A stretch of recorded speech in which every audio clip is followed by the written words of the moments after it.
हमने thermal decomposition किया था, but as I know last class हमारी डिस्कनेक्ट हो गई थी बिल्कुल midway of thermal decomposition, so I would revise the topic once again.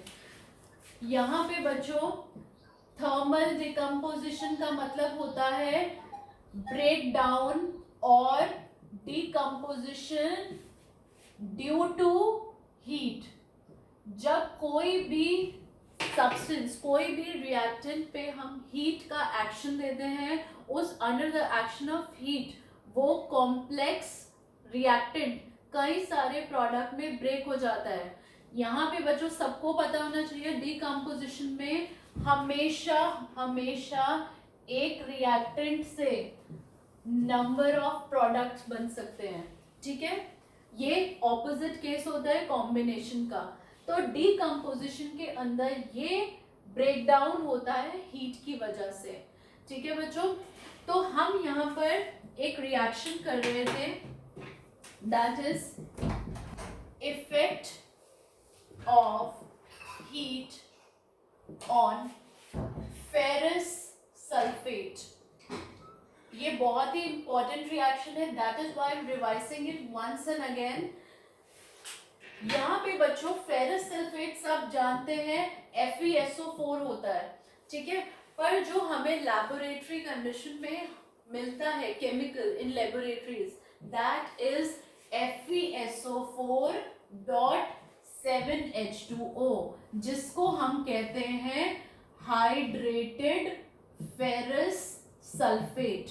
क्या कहते हैं बच्चों? Hydrated ferrous sulfate, and this is also known as green vitriol. Chemically scientific language में हम इसको लेबोरेटरी में बोलते हैं ग्रीन विट्रियल। क्यों? क्योंकि फेरस सल्फेट का कलर कैसा होता है? ग्रीन होता है। They have green crystals. जैसे कॉपर सल्फेट के ब्लू क्रिस्टल्स होते हैं, इसी तरह से FeSO4 के ग्रीन क्रिस्टल्स होते हैं। तो हम जैसे ही कुछ अमाउंट फेरस सल्फेट का टेस्ट ट्यूब में लेते हैं, तो टेस्ट ट्यूब में डालते ही उस पे हम हीट परफॉर्म करेंगे, हीट करेंगे क्रिस्टल्स को, तो इसका कलर ग्रीन से पूरा का पूरा अब कलरलेस हो जाएगा। They will be white in colour. क्यों? क्योंकि हमारे पास प्रोडक्ट क्या बन जाएगा? FeSO4 plus 7H2O। हमारे पास अब ये जो आया है दैट इज एनहाइड्रस, इसको हम बोलते हैं एनहाइड्रस फेरस सल्फेट। एनहाइड्रस का मतलब होता है जिसके अंदर पानी नहीं है, जैसे कि हाइड्रेटेड था, इसके अंदर ये वाटर ऑफ क्रिस्टलाइजेशन था 7H2O। हीट करते ही ये 7H2O बाहर एलिमिनेट आउट हो गया और हमारे पास क्या रह गया? Anhydrous ferrous sulphate, which is colourless. Plain white colour के होते हैं, कोई कलर नहीं होता इसके पास। वो जो ग्रीन कलर ओरिजिनली है वो अब फेड हो चुका है because of action of heat. Now next part of this reaction is, उसी टेस्ट ट्यूब में जैसे ही व्हाइट क्रिस्टल्स बन जाते हैं और ये पूरा का पूरा 7H2O बाहर चला जाता है, हम अगर इसकी हीटिंग को कंटिन्यू रखेंगे तो क्या होगा बच्चों? FeSO4 when it is again heated, arrow के ऊपर हीट का सिंबल मतलब हम किसको हीट कर रहे हैं? रिएक्टेंट को, ठीक है। हीट करते ही अब क्या होगा? यहाँ पर 3 नए प्रोडक्ट्स बन जाएंगे, Fe2O3 which is in solid state, साथ में बनेगा SO2 gas plus SO3 gas, ठीक है बच्चों। यहाँ पर कंडीशन लिखेंगे साथ में, फिजिकल स्टेट, यहाँ पे भी सॉलिड थी, यहाँ पे भी सॉलिड थी, ठीक है। सॉलिड को हमने हीट करा, अब क्या मिला? Fe2O3 which is brown in colour, it is a brown coloured solid. और ये जो बना है इसको हम क्या कहते हैं? फेरिक ऑक्साइड और आयरन 3 ऑक्साइड। बच्चों आप लोग सोच रहे होंगे कि मैम तो बैलेंस्ड इक्वेशन लिख ही नहीं रही है। बच्चों I will write balanced equation, it is your duty to balance the equation. आप जब भी टेस्ट में एग्जाम में इक्वेशन लिखेंगे तो आप हमेशा कोशिश करेंगे कि आप बैलेंस्ड इक्वेशन ही लिखें, because we have plenty of time, उसमें हमें बहुत सारी चीजें एक्सप्लेन करनी होती हैं and you already know how to balance the equation, तो आप बैलेंस स्टेट लिख सकते हैं। यहाँ पे बच्चों दो साथ में प्रोडक्ट और जनरेट होते हैं, that is sulphur dioxide gas. This gas is sulphur dioxide and this is sulphur trioxide. दो गैसेस एलिमिनेट हुई है यहाँ पे। जैसे ही ये रिएक्शन परफॉर्म होता है, पूरा रिएक्शन कंप्लीट होता है, तो हमारे पास हीट करने के बाद जो ओरिजिनली कलर्ड सॉलिड था, सॉरी कलरलेस सॉलिड था, वो अब क्या बन चुका है, ब्राउन कलर्ड सॉलिड, क्योंकि रिएक्शन कंप्लीट हो गया है, डिकम्पोजिशन हो चुकी है और हमारे पास नया ब्राउन कलर्ड सॉलिड जनरेट हो गया है, that is Fe2O3 ferric oxide.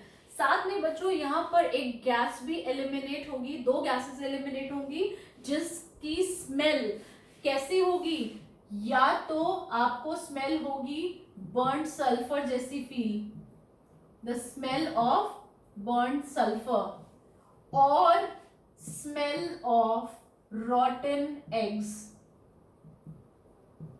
एक गंदी सी रॉटन एग्स वाली या बर्न्ड सल्फर वाली स्मेल की प्रेजेंस फील होगी इस रिएक्शन में। ठीक है बच्चों, सो ये रिएक्शन जब भी आता है, it is in the case of give reason, या फिर आपको ये थोड़ा सा इनडायरेक्ट क्वेश्चन आता है, that a colourless solid when heated turns into a brown coloured solid and a smell of burnt sulfur is also felt.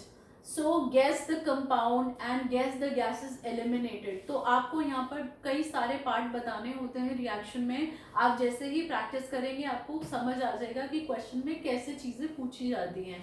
ठीक है बच्चों, नेक्स्ट हम मूव ऑन करते हैं टुवर्ड्स द नेक्स्ट सब part of this thermal decomposition reaction.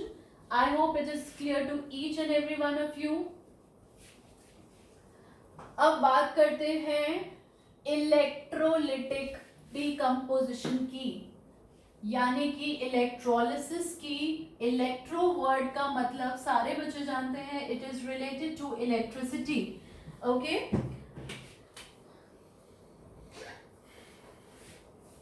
It is the B part, electrolytic decomposition, or we say it electrolysis. बच्चों lysis का मतलब साइंटिफिकली होता है breakdown and electro means electricity.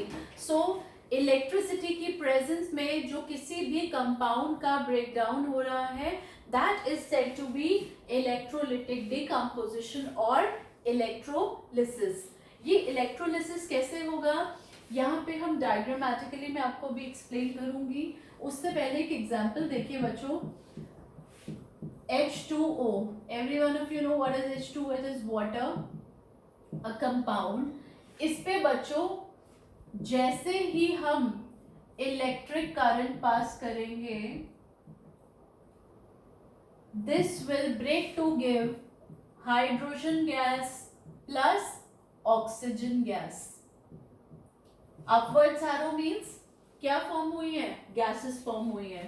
ठीक है बच्चों, इसको बैलेंस भी कर दिया है।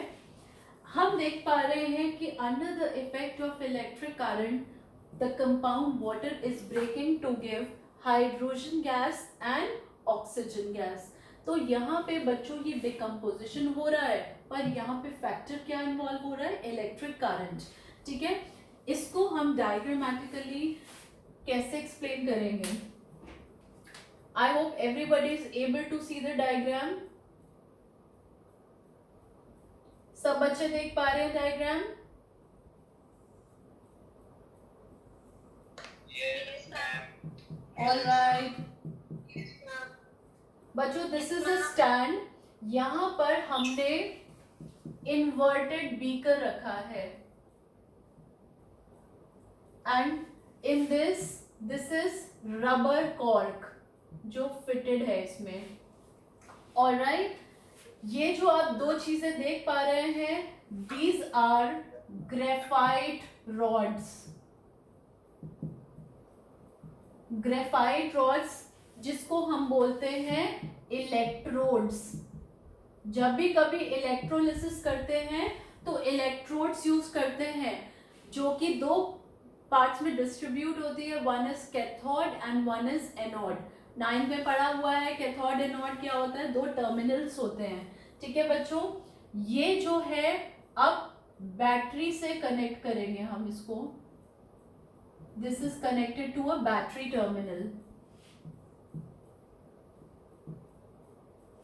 बीच में यहां पर स्विच होगा। ओके बच्चों, यहां पे सारे बच्चे देख पा रहे हैं ये क्या लिखा हुआ है? Is it clear to every one of you? Yes, ma'am. It is written acidulated water. क्या लिखा हुआ है? acidulated water, which means हमने water के अंदर 2 to 3 drops ऐड किया है एसिड का। It could be any acid, hydrochloric acid, sulphuric acid, nitric acid. जब भी वाटर के अंदर 2 से 3 ड्रॉप एसिड की हम डाल देते हैं तो वो वाटर क्या बन जाता है? Acidulated water. And why we use acidulated water? क्योंकि बच्चों जब भी हम इलेक्ट्रोलिसिस करते हैं, इलेक्ट्रिक करंट के अंदर डिकम्पोजिशन परफॉर्म करते हैं, तो एसिड डालने से वाटर में जो आयंस की फॉर्मेशन होती है वो बहुत फास्ट हो जाती है। That is why we use the presence of acid. Okay, आगे बढ़ते हैं इस एक्सपेरिमेंट में। बच्चों ये दो हमारे पास इन्वर्टेड टेस्ट ट्यूब्स हैं। हमने टेस्ट ट्यूब्स को पानी से उल्टा भरकर हमने डाला हुआ है दो इलेक्ट्रोड्स के ऊपर। ये जो पहली इलेक्ट्रोड है हमारे पास, this is our negative electrode. ये हमारी कौन सी होगी? नेगेटिव इलेक्ट्रोड होगी, जिसका नाम क्या होगा बच्चों? नेगेटिव वाली क्या होती है? गलत, cathode. This is cathode. Positive वाली ये होगी हमारे राइट टर्मिनल पे, and this will B anode. याद आया कैथोड एनोड? अब बच्चों देखते हैं, एक्सपेरिमेंट की तरफ बढ़ते हैं। हमने यहाँ पर बीकर में पानी फिल किया हुआ है और टेस्ट ट्यूब्स को इन्वर्ट करके रखा हुआ है। जैसे ही बैटरी हम स्विच ऑन करेंगे, इलेक्ट्रिक करंट फ्लो होगा दोनों इलेक्ट्रोड्स में, और इलेक्ट्रिसिटी पास होते ही ये जो एसिडुलेटेड वाटर है वो किस में ब्रेक हो जाएगा? कौन से दो प्रोडक्ट्स फॉर्म होंगे? Hydrogen and oxygen. तो यहाँ पे बच्चों आप स्पेस देख पा रहे हैं टेस्ट ट्यूब में, ये खाली स्पेस दिख रही है सारे बच्चों को। तो पहली जो टेस्ट ट्यूब है आपकी, this first test tube and this is second test tube. First test tube के अंदर एक गैस बननी स्टार्ट हो जाएगी। यहाँ पे जो बच्चों गैस बनती है, that gas formed is hydrogen. क्योंकि हमें वाटर के ब्रेकडाउन से जैसे ही इलेक्ट्रिक करंट पास कर रहे हैं, कौन से दो प्रोडक्ट्स मिल रहे हैं? Hydrogen gas and oxygen gas. तो पहली जो टेस्ट ट्यूब है जो कौन से बैटरी टर्मिनल पे है? Negative, that is cathode. Cathode पे टेस्ट ट्यूब के अंदर यहाँ पर पानी का लेवल डिक्लाइन हो जाएगा, पानी नीचे आने लगेगा और ऊपर एक गैस बढ़नी स्टार्ट हो जाएगी। वो गैस कौन सी होगी? Hydrogen gas. ऐसे ही बच्चों दूसरी तरफ क्या होगा? पानी का लेवल कम तो होगा पर पानी बहुत ज्यादा कम नहीं होगा, और यहाँ पर जो गैस कलेक्ट होगी, that gas is oxygen gas. क्योंकि वाटर से हमें कौन से दो प्रोडक्ट्स ऑब्टेन हो रहे हैं? One is hydrogen gas and the other is oxygen gas. तो यहाँ पर ज्यादा अमाउंट आपको किसका लग रहा है? जहां पानी का लेवल कम हो गया है, यहाँ पर ऑलमोस्ट डबल आप स्पेस देख पा रहे हैं, जहां पर क्या कलेक्ट हो रही है? हाइड्रोजन। और बच्चों हाइड्रोजन कौन से टर्मिनल पे कलेक्ट हो रही है? कौन से इलेक्ट्रोड पे? Negative electrode, that is cathode. ये हम कैसे जज करेंगे? कई बार बच्चे गड़बड़ कर देते हैं, हाइड्रोजन को इधर रख देते हैं, ऑक्सीजन को इधर रख देते हैं। आपने इस चीज को कैसे याद रखना है बच्चों? Very very simple and clear technique. Hydrogen हमेशा कौन सा आयन बनाता है? H positive. तो पॉजिटिव चीज हमेशा कौन से टर्मिनल पे जाएगी? नेगेटिव टर्मिनल पे। ऑक्सीजन हमेशा कौन सा आयन बनाता है? Oxide ion. नेगेटिव। तो ये कौन से टर्मिनल पे जाएगा? पॉजिटिव टर्मिनल पे। ठीक है, तो अब आपसे क्वेश्चन पूछा जाता है, during the electrolysis of water on which terminal hydrogen and oxygen gases are collected. तो आप बोलेंगे hydrogen gas is collected at cathode, oxygen gas is collected at anode. Okay, अब यहाँ पे एक और रीजन पूछा जाता है, give reason question, why hydrogen is collected double the amount of oxygen. Everyone can see in the diagram कि यहाँ पे ऑलमोस्ट डबल अमाउंट है हाइड्रोजन गैस का as compare to oxygen gas. Why it is double the amount collected as per the gas oxygen? जैसा कि हम सारे बच्चे जानते हैं, वाटर का फॉर्मूला क्या है? H2O। यहाँ पे जो रेशियो आ रहा है वो क्या है? 2:1। So as per the ratio the hydrogen gas is collected twice the amount of oxygen. ठीक है बच्चों, हाइड्रोजन हमेशा डबल वॉल्यूम में कलेक्ट होगी as compare to oxygen because of the ratio 2:1। ठीक है बच्चों, ये क्लियर हुआ सबको? ओके बच्चों, इलेक्ट्रोलिसिस में और एग्जाम्पल भी आ सकते हैं। एक एग्जाम्पल आप ये भी लिख सकते हैं, NaCl। NaCl का अगर हम यहाँ पर यूज करते हैं एक्वस सॉल्यूशन, सॉल्ट को पानी में डाला और जैसे ही हमने इसमें इलेक्ट्रिक करंट पास किया इस सॉल्यूशन में, इस कंपाउंड का ब्रेकडाउन हो जाएगा and it will give us two products Na and Cl2। साथ में फॉर्म होगा सोडियम और क्या निकल जाएगी? Chlorine gas. ठीक है बच्चों, this could be another example of electrolysis. ठीक है, तो यहाँ पर आप आइडिया लगा सकते हैं कि क्लोरीन गैस किस टर्मिनल पे कलेक्ट होगी। Can anyone answer? बिल्कुल ठीक है, बिल्कुल ठीक है, क्योंकि क्लोरीन से कौन सा आयन बनता है? Cl negative. तो नेगेटिव चीज हमेशा कौन से टर्मिनल पे जाएगी? Positive pay, that is anode. ठीक है बच्चों, दूसरा एक और एग्जांपल देख लीजिए फटाफट, इसको एंड करते हैं। यहाँ पे आप एक एग्जांपल यूज कर सकते हैं Al2O3।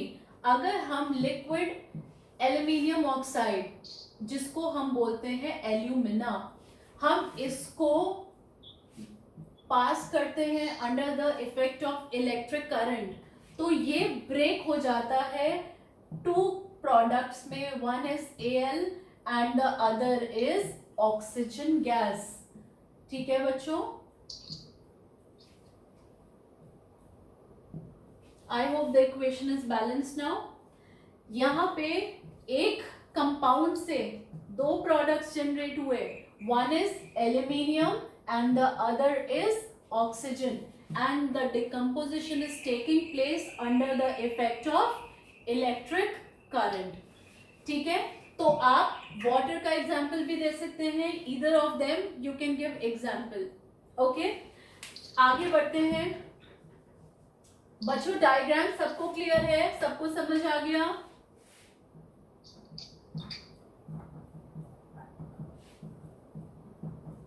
Next is photolytic decomposition.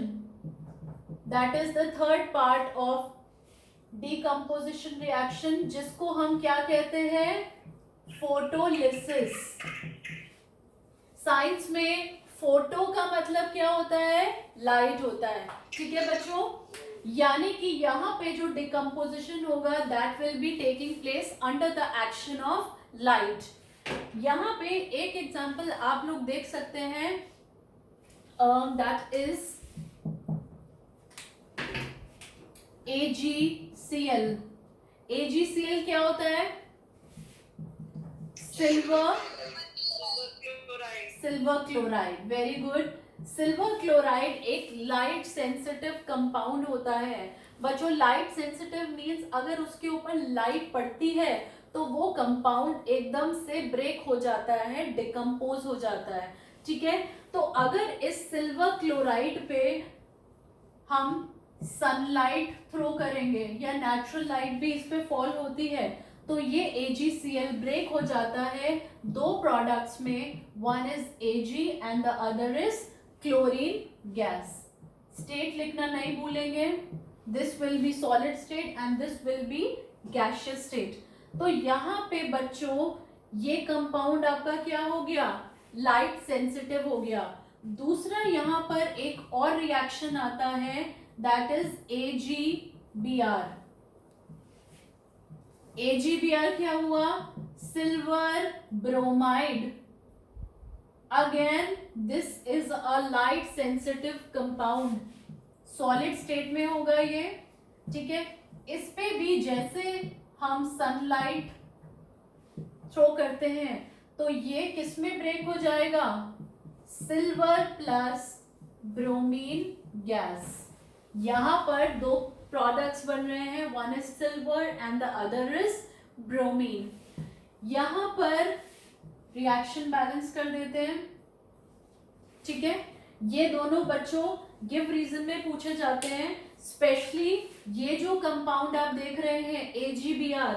AgBr is used in black and white photography.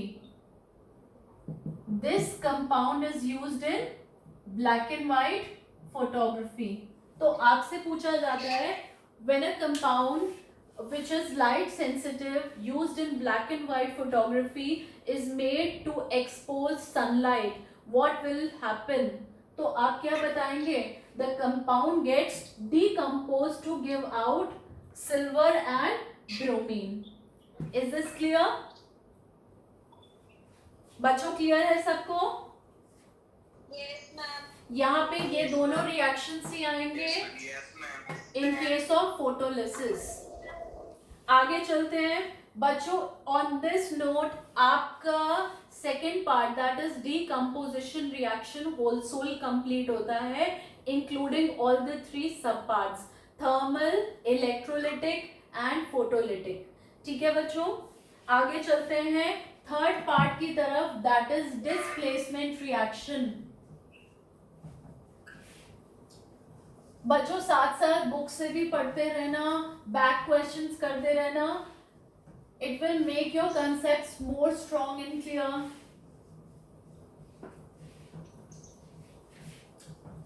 ये चैप्टर बहुत इजी है, कोई कॉम्प्लिकेटेड नहीं है. You can just excel over this chapter very easily.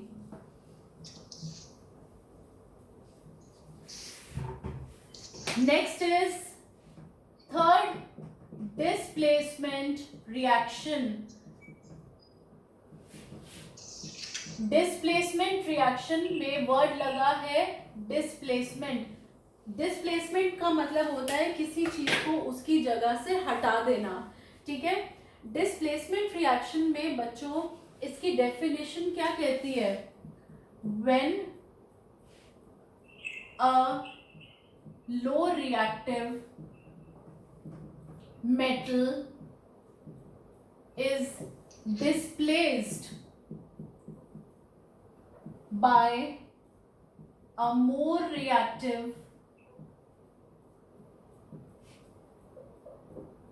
just correct the word, when a less reactive metal is displaced by more reactive metal from its compound to form a new compound. It is known as displacement reaction. ये बच्चों definition है. अब आप यहाँ पे समझ रहे होंगे, कंफ्यूज हो रहे होंगे, मोर रिएक्टिव और लो रिएक्टिव मेटल, ये इसका क्या मतलब है. बच्चों डिस्प्लेसमेंट रिएक्शन जो है एक सीरीज पे वर्क करता है and that series is known as metal reactivity series. सारे बच्चे जानते हैं कि हमारे पास जो एलिमेंट्स होते हैं वो दो कैटेगरीज में डिस्ट्रीब्यूटेड होते हैं mainly. One is metals and the other is non metal. Iron, copper, zinc, sodium, potassium, calcium, magnesium, ये सब हमारे मेटल्स होते हैं. मेटल की एक रिएक्टिविटी सीरीज होती है जो हमें बताती है कि कौन से मेटल्स ज़्यादा स्ट्रॉन्ग हैं, ज़्यादा रिएक्टिव हैं और कौन से मेटल बहुत लीस्ट रिएक्टिव हैं. तो रिएक्टिविटी सीरीज याद करने का एक बहुत ही सिंपल सा फंडा है. देखते हैं क्या है. सबसे पहले आता है potassium, sodium, calcium, magnesium, aluminium, zinc, iron, tin, lead, copper, silver, platinum, gold. ये बच्चों एक पूरी सीक्वेंस है. इस सीक्वेंस में रिएक्टिविटी हमेशा डाउनवर्ड्स फॉल करती है, यानी कि रिएक्टिविटी डिक्रीजेस गोइंग डाउनवर्ड्स. जैसे ही हम टॉप टू बॉटम चलेंगे इस सीक्वेंस में तो मेटल्स की रिएक्टिविटी क्या हो जाएगी, डिक्रीज हो जाएगी. यानी कि ये जो फर्स्ट टॉप 3 लिस्टेड एलिमेंट्स हैं, मेटल्स हैं, वो हमारे नेचर में बहुत बहुत ज़्यादा रिएक्टिव हैं. जो सबसे नीचे प्लेस्ड हैं, बॉटम 3, वो मेटल्स कैसे हैं, सबसे लीस्ट रिएक्टिव है, नेचर में बिल्कुल भी रिएक्टिव नहीं है. यहाँ पे पहले कौन से आ रहे हैं, पोटेशियम, सोडियम, कैल्शियम. ट्रिक क्या है बच्चों इसकी, केदारनाथ का माली आलू जरा फीके से पकाता है. I know this is funny. You all must be smiling right now. Kedarnath का माली आलू जरा फीके से पकाता है. के से निकला आपका पोटेशियम, के. Na से निकला सोडियम, का से निकला आपका कैल्शियम, M से निकला आपका मैग्नीशियम, Al आलू एल्यूमिनियम, Z से निकला zinc, Fe is iron, Se यहाँ पर आएगा टिन, पकाता है से आपका आएगा लेड, H से आपका यहाँ पर आएगा हाइड्रोजन. उसके बाद बच्चों याद रखना है कि हाइड्रोजन के नीचे आता है कॉपर. उसके बाद के 3 एलिमेंट्स लर्न करने का बहुत ही सिंपल सी टेक्निक है. सिल्वर, प्लैटिनम, गोल्ड, तीनों ऐसे मेटल्स आ रहे हैं जो ऑर्नामेंट्स में यूज होते हैं, ज्वेलरीज में यूज होते हैं. तो याद रख लो कि जो बॉटम 3 है वो कहाँ यूज होते हैं, ज्वेलरी में यूज होते हैं, ऑर्नामेंट्स में यूज होते हैं, that is silver, platinum, gold. तो आपने उसको सबसे बॉटम 3 में प्लेस करना है. Is this clear to everyone? एक बार फिर से डेफिनेशन देखते हैं. Let's reconcile. When a less reactive metal less reactive metal is displaced by a more reactive metal, यानी कि किसी वीक पर्सन को उसकी प्लेस से हटा के एक स्ट्रॉन्ग पर्सन उस प्लेस को ग्रैब कर ले, तो उसको कहते हैं डिस्प्लेसमेंट। यही होता है हमारे मेटल रिएक्टिविटी सीरीज में।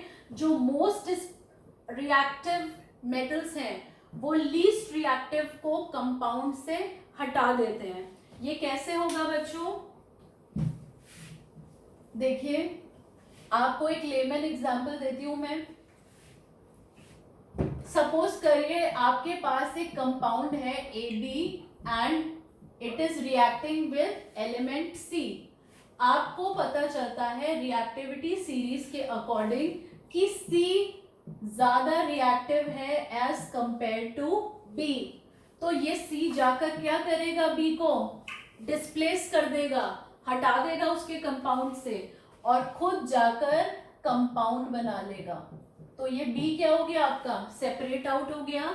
और C being more reactive forms compound with A। इस रिएक्शन को हम क्या कहते हैं? Displacement reaction. देखिए बच्चों, आप सबने ये नोट डाउन कर ली है। I take a picture of it also, I can send it to the group ताकि आपको ये सीरीज याद रहे।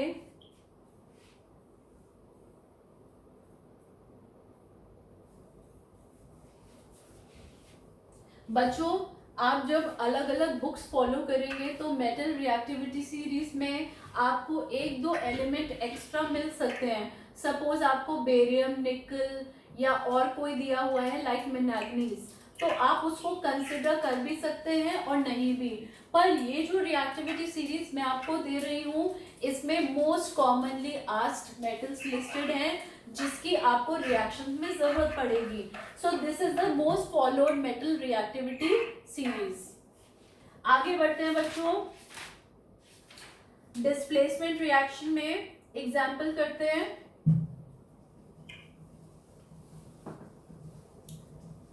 आप लोग खुद आंसर बताएंगे क्या होगा यहाँ पर। पहला एग्जाम्पल है zinc reacts with copper sulphate. यहां पर बच्चों सॉलिड है और यहां पर क्या लिखा हुआ है? Aqueous solution. ये एक ब्लू कलर्ड सॉल्यूशन है,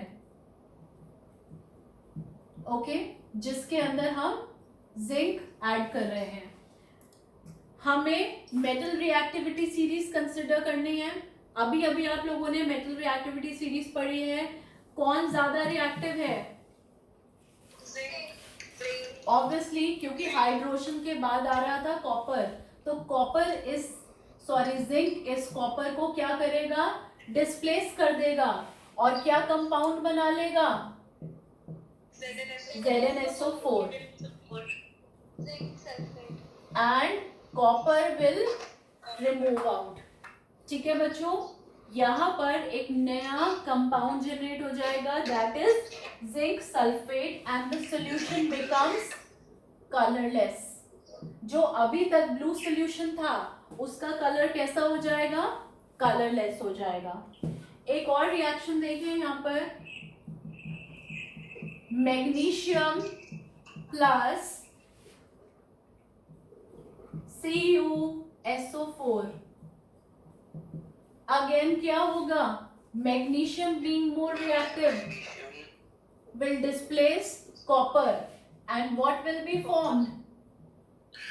MgSO4 plus copper। ठीक है बच्चों, यहाँ पे एक और बहुत इंपॉर्टेंट रिएक्शन आता है जिसको हम गिव रीजन क्वेश्चन में अक्सर देखते हैं। What happens when iron nail is dipped into copper sulphate solution? हम जानते हैं कि कॉपर सल्फेट का सॉल्यूशन किस कलर का होता है? It is blue in colour. तो जैसे ही हम उसमें आयरन नेल डिप करते हैं क्या रिएक्शन होगा? Iron being more reactive will displace, it will form FeSO4 along with copper.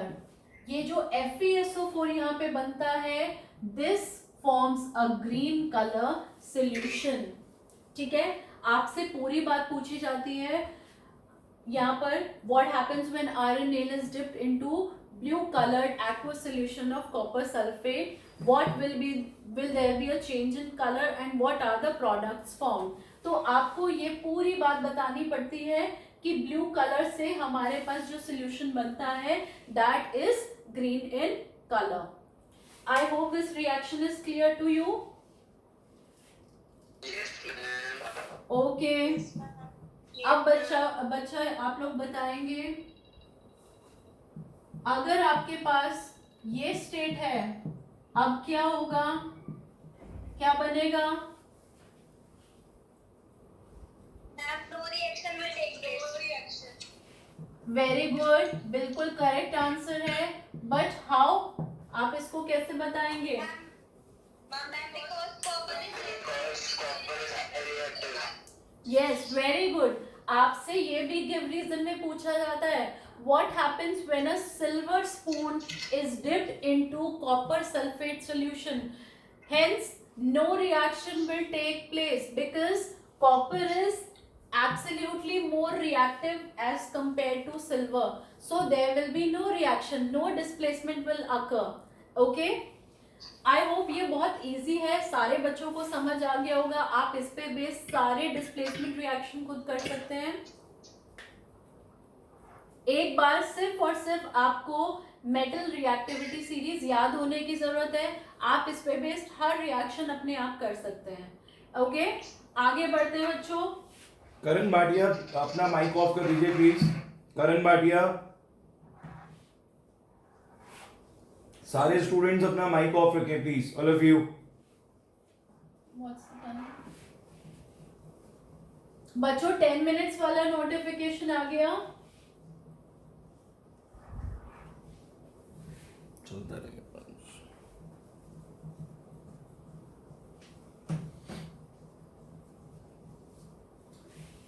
let's move onwards towards the next part, that is double displacement reaction। Double displacement reaction बच्चों क्या होते हैं? How do we define double displacement? These are those reactions in which ionic exchange occurs between the aqueous solution of two compounds to form another new compounds। बच्चों यहां पर इस reaction में सबसे इंपॉर्टेंट आपके लिए क्या है? This word ionic exchange.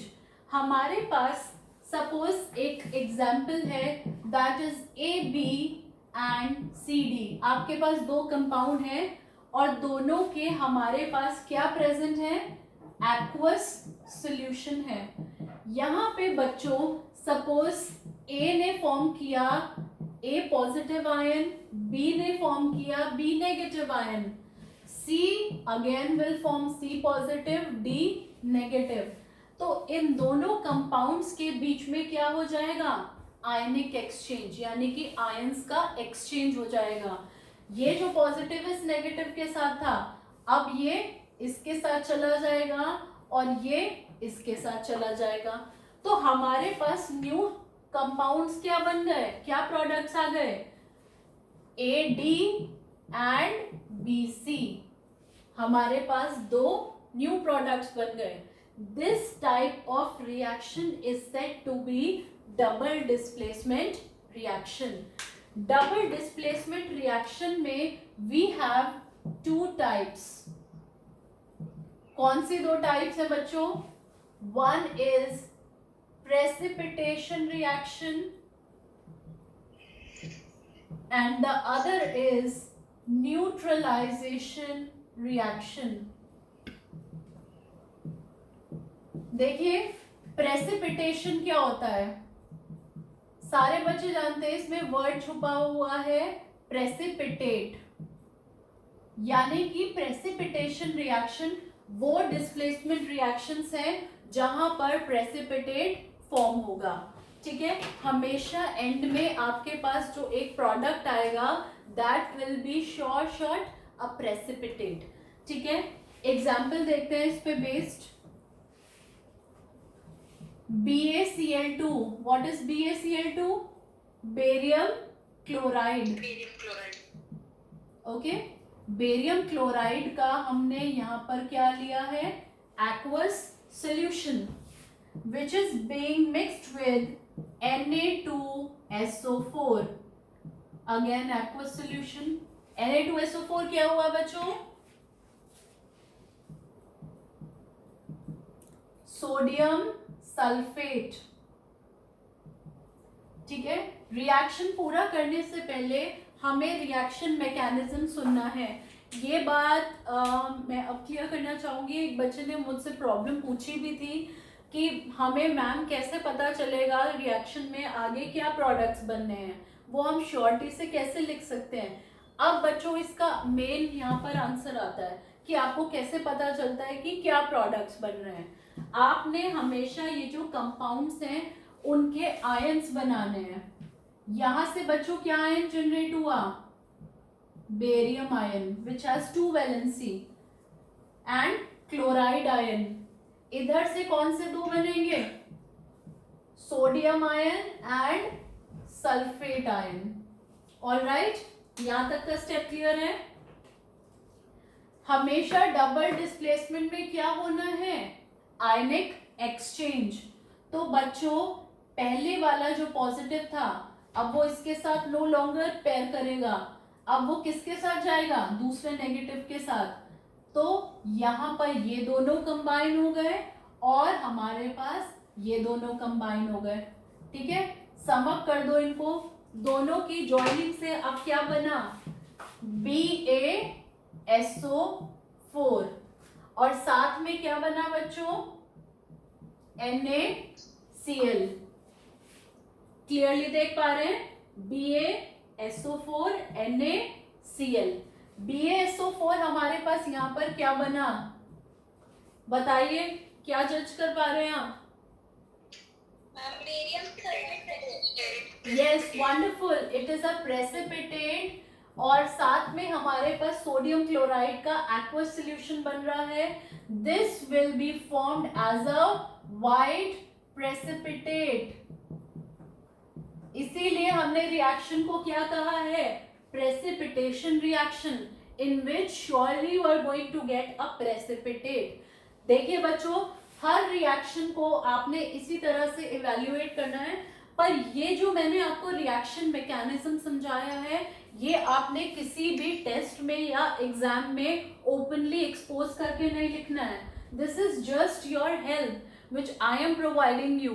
आपने ये खुद भी रफ में करके देख सकते हैं. आप अभी एक बार प्रैक्टिस करेंगे तो आपको ऑटोमेटिकली ये चैप्टर आ जाएगा, आपको ये सब करने की जरूरत ही नहीं पड़ेगी. बट जिन बच्चों को ये चीज समझ नहीं आती है कि हमें क्या प्रोडक्ट्स मिलेंगे, ये चीज उन बच्चों के लिए है कि आप इस तरह से इवैल्यूएट करके देख सकते हैं कि हमें क्या प्रोडक्ट्स मिलेंगे. ओके, नेक्स्ट रिएक्शन देखेंगे फटाफट. एक और प्रेसिपिटेशन रिएक्शन हमारे पास अब की बार है AgNO3. AgNO3 क्या होता है, सिल्वर नाइट्रेट. अगेन क्या लेंगे, aqueous solution, and we are going to mix it with NaCl. फिर से हम क्या लेंगे, aqueous solution. अब की बार कौन से 2 आयंस बनेंगे, फटाफट आयंस में ब्रेक करिए. यहां पर बनेगा Ag, यहां पर बनेगा NO3 negative nitrate ion. Okay, यहाँ पर बच्चों Na पॉजिटिव, इधर Cl नेगेटिव। अब आयनिक क्या होगा, आयनिक एक्सचेंज। पॉजिटिव ये वाला किसके साथ पेयर कर लेगा, इस वाले नेगेटिव के साथ, और ये वाला किसके साथ पेयर करेगा, इसके साथ। क्लबिंग हो गई दोनों की। बनाइए कंपाउंड। पहले से क्या बन जाएगा, AgCl plus NaNO3। Very good, wonderful. AgCl जो यहाँ पर बन रहा है वो क्या बनेगा बच्चों, Precipitate। yes, again AgCl formed is a white precipitate। ठीक है बच्चों, ये जो PPT लिखा हुआ है this is a short form of writing precipitate, आप ऐसे भी लिख सकते हैं। Okay, is this reaction clear? एक रिएक्शन बच्चों आप खुद करेंगे अभी के अभी, right now, just solve it down yourself. Neutralization हम अगली बार करेंगे।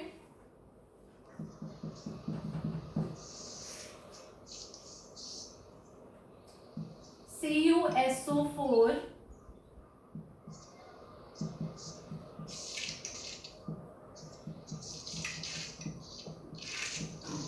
चलिए बच्चों करिए इसको और बताइए क्या प्रोडक्ट्स आएंगे।